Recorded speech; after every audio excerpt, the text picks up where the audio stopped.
Share बाजार से related काम करता हूँ इन्वेस्टमेंट्स में।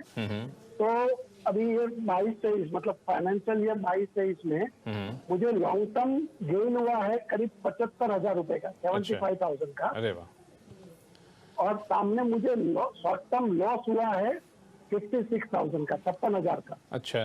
तो अभी ये टैक्स रिटर्न हम जब भरने जा रहे हैं तो ये लॉन्ग टर्म कैपिटल गेन जो 1 लाख की लिमिट है उसके अंदर है। तो मेरा सवाल ये है कि जब मैं टैक्स कैलकुलेटर में ऑनलाइन जाके ये फिगर डालता हूँ तो शॉर्ट टर्म लॉस मुझे कैरी फॉरवर्ड नहीं दिखाई दे रहा है। अच्छा। तो बकायदा मेरे हिसाब से मिलना चाहिए, पर अभी प्लीज इसके विषय में मुझे जरा ज्यादा जानकारी दीजिए। बिल्कुल, आपका सवाल छोटा था लेकिन वाकई काफ़ी महत्वपूर्ण सवाल है। बहुत सारे शेयर बाजार के निवेशक इस तरह की उलझनों को फेस करते हैं। मुकेश पटेल जी हैं, वो बिल्कुल इसको दूर कर देंगे, इस दिक्कत को। मुकेश जी, क्या सुझाव है इनके लिए?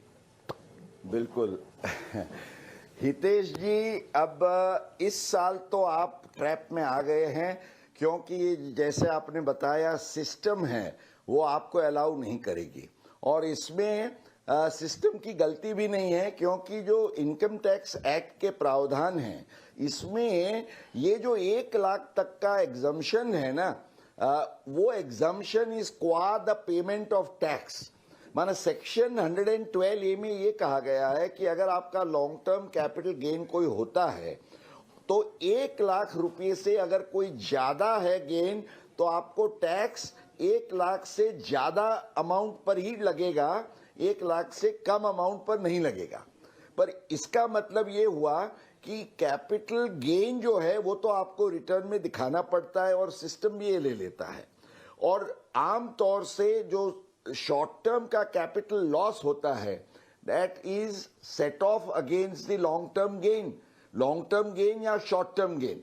तो इसलिए ये तो सिस्टम के आधार से कोई गलत बात नहीं है, आप ये फायदा नहीं ले सकेंगे। पर ये अनुभव के बाद आप और आपके जैसे बहुत सारे निवेशक इसमें से ये सीख ले सकते हैं कि ये 1 लाख रुपए का जो एग्जम्पशन है उसका पूरा फायदा लेने के लिए अगर आपको कोई लॉस हुआ है तो वो लॉस के सामने आप टैक्सेबल गेन उतना करिए ताकि एक दूसरे के सामने वो सेट ऑफ हो।